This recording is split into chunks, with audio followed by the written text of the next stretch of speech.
यदि आपको एफआईआर ही करना है तो उन इतिहासकारों पे करिए जिन्होंने इतिहास लिखा हुआ है। मैंने थोड़ी इतिहास लिखा है, मैंने तो इतिहास पढ़ा है। इतिहास पढ़कर उनको जानकर मैंने अब तो मुगल काल ही हटा दिया गया इतिहास से। हाँ, तो वो तो हटा देंगे ना। उन्हें तकलीफ है कि बस कभी भी ओबीसी एससी एसटी ने लड़ना पसंद किया, जंगल जाना पसंद किया, जंगलों में रहना पसंद किया, पर कभी समझौते नहीं किए। मैंने बोला कि कुछ मुगलपूत हमारे लोगों को गाली देते हैं। उसके बाद से करणी सेना एक्टिव हो गई और उन्होंने मेरे खिलाफ पूरे प्रदेश और देश में 40 एफआईआर कराई।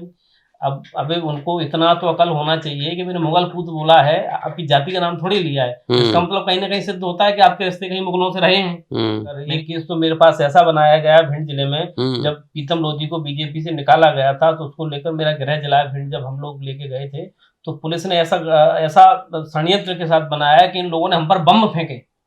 अच्छा। हाँ, और पहला नाम मेरा जिसकी रैली थी प्रीतम लोधी, उसका नाम 15वें नंबर पे हाथ से, और पहला नाम मेरा। उन्हें पता था प्रशासन को कि करने वाला ये है। ऐसे भी हमारे पास केस लगाए गए।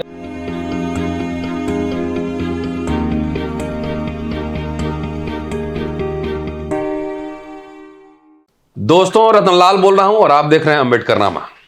आप जानते हैं अम्बेडकरनामा की कोशिश है कि जितने बहुजन नायक नायिकाएं हैं उनके जीवन संघर्ष और उनके कंट्रीब्यूशन से आपको रूबरू कराई जाए, परिचय कराई जाए। लेकिन इसके साथ साथ अभी जो साथी नौजवान एक्टिविस्ट, इंटेलेक्चुअल, वकील, पत्रकार जो संघर्ष कर रहे हैं अपने लिए नहीं, आपके और आपके बच्चों के भविष्य के लिए, उनके संघर्ष से भी आपको रूबरू कराता हूं। इसके साथ साथ आपने देखा होगा कि लगातार सिर्फ रोने गाने की स्टोरी नहीं, दलित बिजनेसमैन से भी आपको रूबरू कराता हूं ताकि आप इंस्पायर हो सके। आज अम्बेडकरनामा में मध्य प्रदेश के रहने वाले लोकेंद्र गुर्जर मौजूद हैं और 61 मुकदमा इनके ऊपर है, एफआईआर है, और सब आंदोलन को लेकर है। तो क्या है मसला?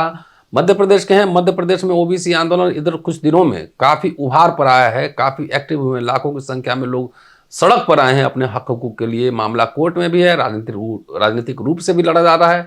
क्या है मसला, क्या है आंदोलन, क्यों इतने मुकदमे झेल रहे हैं लोकेंद्र? इन मुद्दों पर आपसे चर्चा करूंगा इस एपिसोड में। स्वागत है लोकेंद्र। धन्यवाद सर, और अम्बेडकरनामा के सभी दर्शकों को भी आपका मेरी तरफ से बहुत बहुत आभार कि आप लोग ही हो जो हमको देखकर, अम्बेडकरनामा को देखकर हमारी जो आवाज़ है, क्योंकि स्ट्रीम मीडिया कभी भी हमारी आवाज़ को ना तो सुनना पसंद करती है, वो हमेशा दबाना पसंद करती है। एक अम्बेडकरनामा ही है जो हमारी आवाज़ आप तक पहुंचाता है और आप उसको रुचि से देखते हो। तो मैं अम्बेडकरनामा का, सर का एवं आपके सभी दर्शकों का मैं बहुत बहुत आभार व्यक्त करता हूँ कि आप हमारे जो सुख दुख की लड़ाई है, जो सामाजिक लड़ाई है, आप उसमें घर से देख कर ही हमारे लिए जो भागीदार बन रहे हैं, उसके लिए बहुत बहुत धन्यवाद। अपने बारे में जरा बताइए दोस्तों को। सर, मेरा नाम लोकेंद्र गुर्जर है। मैं विगत 10 वर्ष से ओबीसी के लिए लड़ाई मध्य प्रदेश में लड़ रहा हूँ। 21 केस मेरे पास पहले आंदोलन, प्रदर्शन और उनको लेकर। एक केस तो मेरे पास ऐसा बनाया गया भिंड जिले में, जब प्रीतम लोधी को बीजेपी से निकाला गया था तो उसको लेकर मेरा गृह जिला भिंड जब हम लोग लेके गए थे तो पुलिस ने ऐसा षड्यंत्र के साथ बनाया कि इन लोगों ने हम पर बम फेंके। अच्छा। हाँ, और पहला नाम मेरा जिसकी रैली थी प्रीतम लोधी, उसका नाम 15वें नंबर पे हाथ से, और पहला नाम मेरा। उन्हें पता था प्रशासन को कि करने वाला ये है। ऐसे भी हमारे पास केस लगाए गए। उसके बाद जब 12 फरवरी को अभी जो ओबीसी एससी एसटी ने मिलकर, भीम आर्मी ने और सबने जो भी भोपाल में एक अपनी शक्ति दिखाई थी, उसमें मैंने जिस तरीके से कुछ लोग हमारे वर्ग को, गुर्जरों को, हमारे गुर्जर साम्राज्य के जो सम्राट मिहिर भोज हैं उनको गाली देते हैं।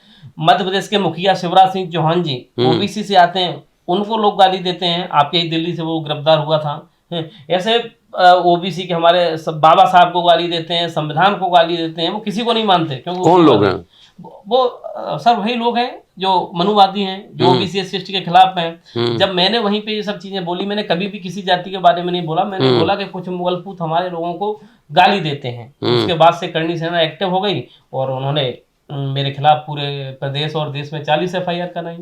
अब अबे उनको इतना तो अकल होना चाहिए कि मैंने मुगलपूत बोला है, आपकी जाति का नाम थोड़ी लिया है। इसका मतलब कहीं ना कहीं सिद्ध होता है कि आपके रिश्ते कहीं मुगलों से रहे हैं। मैंने किसी भी जाति का कभी नाम नहीं लिया। लेकिन किसी भी व्यक्ति को जब बुरा लग रहा है तो कहीं ना कहीं संदेह तो बनता है कि आखिर आपको ऐसा बुरा क्यों लग रहा है। पर यदि आपको FIR ही करना है तो उन इतिहासकारों पे करिए जिन्होंने इतिहास लिखा हुआ है। मैंने थोड़ी इतिहास लिखा है, मैंने तो इतिहास पढ़ा है, इतिहास पढ़कर उनको जानकर मैंने अब तो मुगल काल ही हटा दिया गया इतिहास से। हाँ, तो वो तो हटा देंगे ना। उन्हें तकलीफ है कि वो बस कभी भी OBC SC ST ने लड़ना पसंद किया, जंगल जाना पसंद किया, जंगलों में रहना पसंद किया, पर कभी समझौते नहीं किए।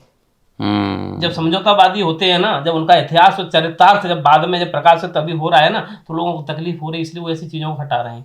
अभी गुजरात स्टेट की जो वेबसाइट है उस पर पहले लिखा हुआ था कि गुर्जर प्रदेश है, वो भी हटा दिया उन्होंने। तो वो तो करेंगे। SC ST OBC के जो भी वो उनको लगेगा कि यहाँ इनका इतिहास महत्वपूर्ण और अच्छा है, तो उनको हटा के अपना बनाने की कोशिश करेंगे वो। सर, इस देश में बहुत सारे घोटाले हुए, लेकिन मैं मानता हूँ इस देश में सबसे बड़ा घोटाला हुआ वो इतिहास घोटाला। हमेशा इतिहास को दबाने की कोशिश गई, उसे तोड़ मरोड़ करके पेश करने की कोशिश गई। और सबसे बड़ी चीज़, कभी भी हमारा यदि कोई भी OBC का व्यक्ति जब सामने आता है, जैसे आप हों, रामा स्वामी पेरियार जी हों, लल्लई यादव जी हों, नारायण जी हों, जितने भी लोग होंगे, इन्होंने क्या कर दिया, उनको दलित चिंतक बना दिया। OBC के लोग हैं लेकिन उनको दलित चिंतक बना के ये सिद्ध कर दिया, नहीं OBC नहीं है तो दलित है, तो OBC को भगाने का काम उन्होंने किया है। ये इतिहास घोटाला भी इन्हीं लोगों ने किया है जो OBC SC ST से नफरत करते हैं, जो हमारे वर्ग से, हमारे संविधान से, हमारे आरक्षण से जो नफरत करते हैं। तो अब ये समय वो नहीं रहा है। इस समय OBC प्रदेश में और देश में जाग रहा है और बहुत अच्छी स्थिति में इस बार निकल के आ रहा है। सर, इस बार हम बहुत मुंह तोड़ जवाब इन सत्ताओं को और विपक्षों को देंगे जिस तरीके से उन्होंने हमारे साथ खिलवाड़ की है। इस बार OBC वर्ग मध्य प्रदेश में इनको इनकी हकीकत बताएगा और हमारे OBC SC ST के लोग हैं उनको हम चुन चुन के विधानसभा लोकसभा पहुंचाकर उनको वहां लड़ने लायक बनाएंगे जहां से देश की नीति और कानून बनते हैं। तो मध्य प्रदेश के मुख्यमंत्री तो OBC हैं, तो OBC आरक्षण लागू क्यों नहीं हो रहा है? सर, क्या होता है कि अभी भी एक मीडिया ने मेरे से बड़ा अच्छा क्वेश्चन किया था। उन्होंने पूछा था कि BJP ने 3 मुख्यमंत्री OBC को दिए। सर, क्या है, ये लोग सब RSS के पिट्ठू लोग हैं। मुख्यमंत्री सभी जितने भी OBC के बनाए गए, उमा भारती जी कुछ करना चाहती थी, उनको तुरंत हटा दिया। बाबूलाल गौर जी हो, चाहे शिवराज सिंह चौहान जी हो, जिन्होंने OBC को मुख्यमंत्री तो दिए, पर उन मुख्यमंत्रियों ने OBC को क्या दिया, ये महत्वपूर्ण है।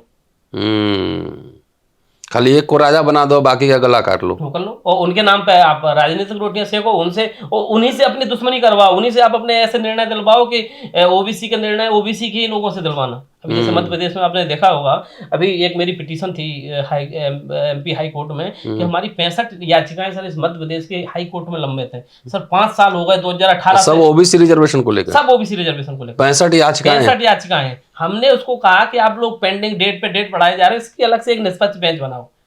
उसको आपने वीडियो भी देखा होगा, हमारे उदय कुमार साहू जी, रामेश्वर ठाकुर जी, जब जजों ने उसको खारिज करने का कहा, नहीं हम कैसे कह सकते हैं कि कौन सी बेंच निष्पक्ष है, कौन सी वो नहीं है, तो हमारे जजों ने कहा कि आप बिल्कुल निष्पक्ष नहीं हो, क्योंकि आपके यहाँ कोई भी OBC SC ST का हमारा हाई कोर्ट का जज नहीं बनता है।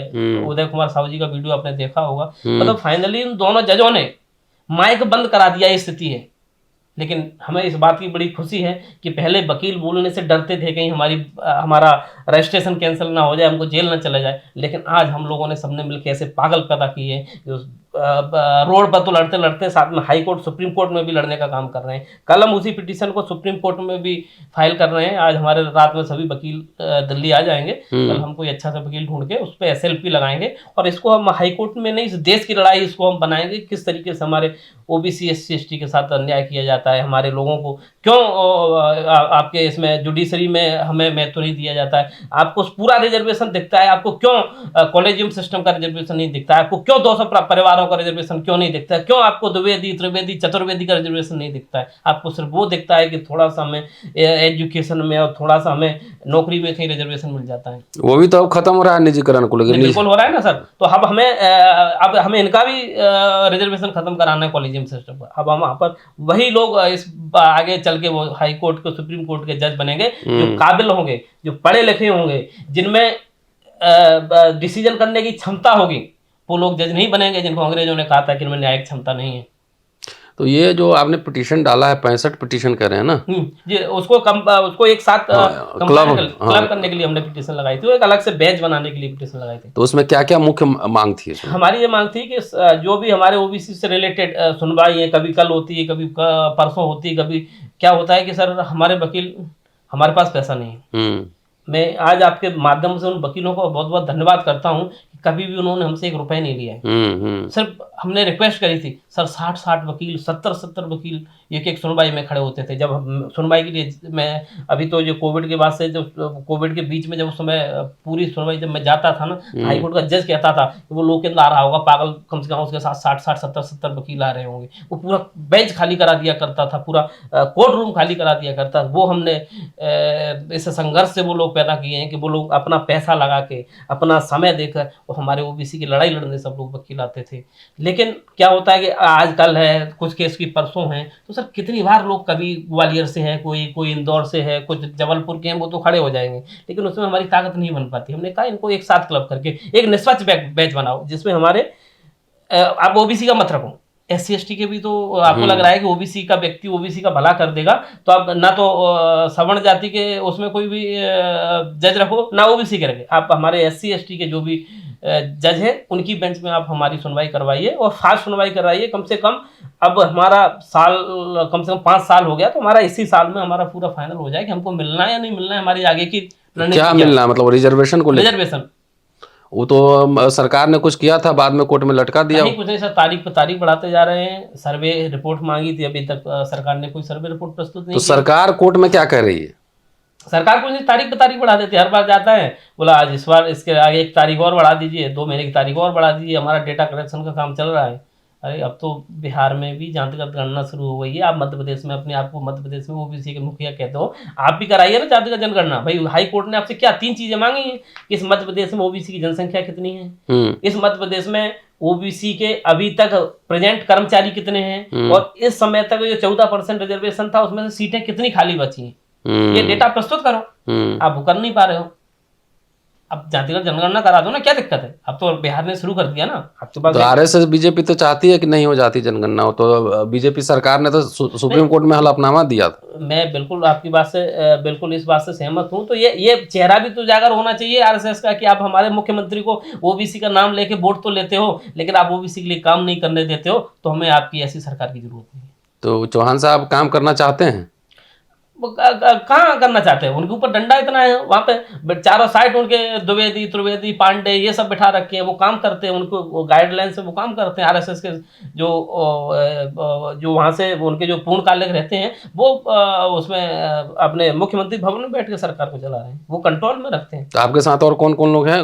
संगठन क्या नाम है, जरा बताइए। हमारा संगठन, हम ओबीसी महासभा और ओबीसी SC ST एकता मंच हम चलाते हैं। धर्मेंद्र कुशवाहा जी, महेंद्र लोधी जी, मैं, पुष्पराज पटेल जी, वैभव लोधी जी, और अरविंद दांगी जी, हम सब लोग मिलकर, जो हमारे ओबीसी के और साथ में SC ST के भी संगठन है, जय संगठन है, हम सब लोग मिलकर संघर्ष कर रहे हैं।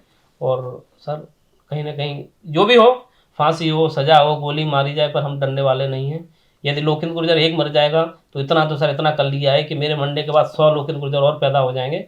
बस मैं जो आपका समाज जो है ना, गुर्जर समाज, उसमें चेतना आ रही है? बिल्कुल सर, बहुत चेतना आई है। मैं तो उन लोगों का धन्यवाद देता हूं जो लोग हमारे समाज को गाली देते थे, हमारे सम्राट मिहिर भोज को अपना बनाने की कोशिश करी। उसके बाद से हमारे लोगों ने अपने आप को ओबीसी SC ST मानना शुरू कर दिया है। मैं सर आपको एक इस मंच के माध्यम से एक चीज बता रहा हूँ कि अभी ग्वालियर में हमारे गुर्जरों का एक प्रकरण था।